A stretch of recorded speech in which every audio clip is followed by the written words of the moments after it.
ಹೋಗಿ ಗಾಡಿ ತರಬೇನವ.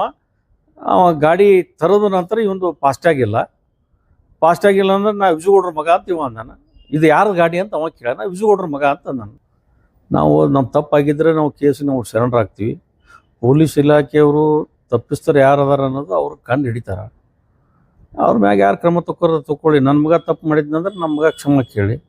ಅವ್ನು ಟೋಲ್ ನಾಕದವ ಮಾತಾಡಿದ್ನಂದ್ರೆ ತಪ್ಪಾಗಿದ್ರೆ ಅವ ಕ್ಷಮ ಕೇಳಿ. ಇವತ್ತು ಟೋಲ್ ನಾಕದಲ್ಲಿ, ಕನ್ನೋಳಿ ಟೋಲ್ ನಾಕದಲ್ಲಿ ಒಂದು ಸಣ್ಣದ ಒಂದು ಸಮಸ್ಯೆ ಆಗ್ಯದ. ಸಮಸ್ಯೆ ಅದೇನು ದೊಡ್ಡ ಸಮಸ್ಯೆ ಅಲ್ಲ ಅದು. ಇವತ್ತು ದೇವಸ್ಥಾನಕ್ಕೆ ಹೋಗ್ಬೇಕಂತೇಳಿ ನನ್ನ ಮಗ ಅಲ್ಲಿ ಹೋಗ್ಯದಾನ. ಅಲ್ಲಿ ಟೋಲ್ ನಾಕದಲ್ಲಿ ಆ ಟೋಲ್ ಸಿಬ್ಬಂದಿ ಅವನು ಸ್ವಲ್ಪ ಏಕವಚನದಾಗ ಮಾತಾಡ್ಯಾನ. ಆ ಏಕವಚನದಾಗ ಮಾತಾಡ್ಬೇಕಾದ್ರೆ ನಾನು ವಿಜುಗೌಡ್ರ ಮಗ ಅಂಥೇಳಿ ನನ್ನ ಮಗ ಹೇಳ್ಯಾನ. ಯಾವ ವಿಜುಗೌಡಿದ್ರೆ ಏನು ಮಾಡಬೇಕು ಏನು ಅಂಥೇಳಿ ಅವ್ನು ಮಾತಾಡ್ದಾರ. ಆ ಮಾತಾಡೋ ಸಂದರ್ಭದಾಗ ನಾವೇನೋ ಇಲ್ಲಿ ಹೊಸದಾಗಿ ಬರೋಂಗಿಲ್ಲ, ವಾರದಾಗ 2-3 ಸಲ ಬರ್ತೀವಪ್ಪ, ಇವತ್ತಾಕೆ ಹಿಂಗೆ ಮಾಡಕತ್ತಿ ಅಂಥೇಳಿ ನನ್ನ ಮಗ ಕೇಳ್ಯಾನ. ಆದರೂ ಇವರು ಉದ್ದೇಶಪೂರ್ವಕವಾಗಿ ಯಾವಿದ್ದರೆ ಏನು ಮಾಡ್ಬೇಕು ಅಂಥೇಳಿ ಏಕವಚನದಾಗ ಮಾತಾಡ್ದಾಗ ಗಾಡಿಯಾಗಿದ್ದವ್ರು ಇಳಿದು ಅವನು ನಿಮ್ಮ ಮ್ಯಾನೇಜರ್ ಎಲ್ಲ ಕರಿ ಎತ್ತು ಹೋಗ್ಯಾರ. ಆ ಮ್ಯಾನೇಜರ್ ಅಲ್ಲಿ ಬರೋದ್ರಾಗ ನೀ ಯಾಕೆ ನಾ ಹಿಂಗೆ ಮಾತಾಡ್ದಪ್ಪ ನಮ್ಮ ಹಿರಿಯರಿಗೆ ಅಂಥೇಳಿ ಕೇಳಕ್ಕೆ ಹೋದಾಗ ನಾ ಮಾತಾಡಿ ನೀ ಏನು ಮಾಡ್ತೀನಿ ನೋಡ್ಕೊರ ಅನ್ನಟ್ಲೆ ಇವರು ಒಂದೇಟ ಅವ್ರಿಗೆ ಹೊಡೆದಾರ. ಆ ಹೊಡೆದ ನಂತರ ನನ್ನ ಮಗನೂ ಇಳಿದು ಹೋಗ್ಯಾನ. ಅಲ್ಲಿ ಇಳಿದು ಹೋಗಿ ಅವನು ಯಾಕಪ್ಪ ನಮ್ಮ ಅಪ್ಪಗೆ ಬೇಕತ್ತಿ ಅಂತ ಕೇಳ. ಸ್ವಾಭಾವಿಕದ ಯಾರಾದರೂ ತಂದೆಗೆ ಮಗನ ಮುಂದೆ ತಂದೆಗೆ ಬೈದ್ರೆ ಸಿಟ್ಟು ಬರ್ತದೆ. ಆದರೆ ಅದನ್ನು ವಿಶೇಷವಾಗಿ ಭಾಳ ದೊಡ್ಡ ಪ್ರಮಾಣದಾಗ ಈ ಹಿನ್ನೆಲೆ ಗಾಯಕರು ಕಾಂಗ್ರೆಸ್ನವರು ಎಲ್ಲರಿಗೆ ಫೋನ್ ಮಾಡಿ ನೀ ಅದನ್ನು FIR ಮಾಡು, ಇದನ್ನು ಮಾಡು, ಕೇಸ್ ಮಾಡು ಅಂಥೇಳಿ ಯಾವ್ಯಾವ ಅಧಿಕಾರಿಗಳಿಗೆ ಏನೇನು ಮಾಡಕತ್ತಾರ ಅನ್ನೋದು ಎಲ್ಲ ನನಗೆ ಗೊತ್ತಿದೆ.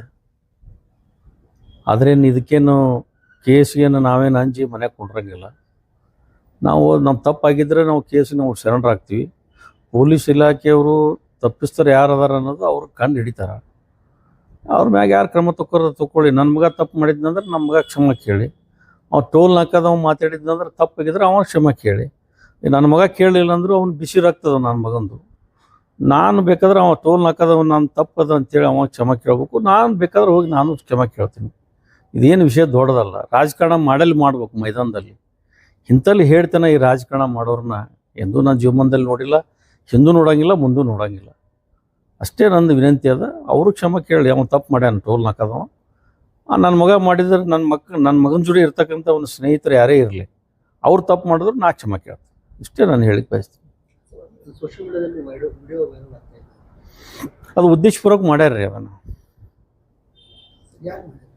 ಕಾಂಗ್ರೆಸ್ನವ್ರು ಮಾಡ್ತಾರೆ. ಮತ್ತೆ ನನಗೆ ಯಾರದಾರ ನನ್ನ ಹಿತಾಸಕ್ತಿಗಳು ಯಾರದಾರ ನಿಮ್ಗೆ ಗೊತ್ತಾಯ್ತಲ್ಲ. ಅವ್ರು ಉದ್ದೇಶಪೂರ್ವಕ ಅವ್ರು ಹಿನ್ನೆಲೆ ಗಾಯಕರು ಇರೋರಿ. ಅವರು ಚಳ್ಳಮ್ಮ ದಮುಡಿ ತೊಗೊಂಡು ಬೆನ್ನೆ ಹತ್ತಿರ್ತಾರೆ. ಅವರು ನಾವೆಲ್ಲಿ ಹೋಗ್ತೀವಿ, ನಾವು ಏನು ಮಾಡ್ತೀವಿ, ನಾವು ಏನು ತಪ್ಪು ಮಾಡ್ತೀವೋ, ಚಲೋ ಮಾಡ್ತೀವೋ, ಕೆಟ್ಟು ನಾವು ಚಲೋ ಮಾಡಿದವ್ರು ಅವ್ರು ಯಾಕೆ ಕೇಳ್ತಾರೆ? ನಾವು ಕೆಟ್ಟು ಮಾಡೋಂಗಿಲ್ಲ, ಚಲೋ ಅಂತೂ ನಾವು ಮಾಡ್ತೀವಿ, ಪ್ರಶ್ನೆನೇ ಇಲ್ಲ. ಇದು ಉದ್ದೇಶಪೂರ್ವಕ ಮಾಡಕತ್ತಾರೆ ಅಷ್ಟೇ. ಏನು ರೊಕ್ಕ ತುಂಬೋದಲ್ಲ. ನಾವು ಹೋಗಿ ಗಾಡಿ ತರಬೇನವ. ಗಾಡಿ ತರೋದು ನಂತರ ಇವೊಂದು ಫಾಸ್ಟ್ಯಾಗ್ ಇಲ್ಲ ಅಂದ್ರೆ ನಾ ವಿಜುಗೌಡ್ರ ಮಗ ಅಂತ ಇವ ಅಂದಾನ. ಇದು ಯಾರ ಗಾಡಿ ಅಂತ ಅವ ಕೇಳ. ನಾ ವಿಜುಗೌಡ್ರ ಮಗ ಅಂತ ನಾನು. ಇಷ್ಟೇ. ಇದು ಇಲ್ಲಿಗೆ ಬಂದಿದ್ದು. ವಿಜುಗೌಡ್ರ ಮಗ ಇದ್ದರೆ ಏನಾಯ್ತು, ನೀ ಕೊಟ್ಟು ಹೋಗು. ಅವನು ಸ್ವಲ್ಪ ಏಕವಚನದ ಆ ಕಡೆ ಮಾತಾಡ್ಯಾನ. ಇದು ತಪ್ಪಲ್ಲ, ಅವರು ಮಾತಾಡೋದು ತಪ್ಪಲ್ಲ. ಏನು 50 ರೂಪಾಯಿ ನನ್ನ ಮಗ, ಏನು 50 ರೂಪಾಯಿ ಯಾರಿಗೂ ನಾವು ಇದು ಮಾಡ್ತೀವಿ, ಹೆಲ್ಪ್ ಮಾಡ್ತಿರ್ತೀವಿ. 50 ರೂಪಾಯಿ ಸಂಬಂಧ ಆಮೇಲೆ ಹೆಸರು ಕೆಡಿಸ್ಕೊಳ್ಳೋ ಅವಶ್ಯಕತೆ ಇಲ್ಲ. ಇದು ಉದ್ದೇಶಪೂರ್ವಕ ಇದು ಅಬ್ಷಾರ್ ಇದೆ. ತನಿಖೆ ಇಲ್ಲ. ಅವ್ರು ತಪ್ಪು ಮಾಡಿದ್ರೆ ಅವ್ರ ಕ್ಷಮೆ ಕೇಳಿ, ನಮ್ಮ ತಪ್ಪು ಮಾಡಿದ್ರೆ ನಾ ಕ್ಷಮೆ ಕೇಳ್ತೀನಿ. ಇಷ್ಟೇ ಹೇಳ್ತೀನಿ.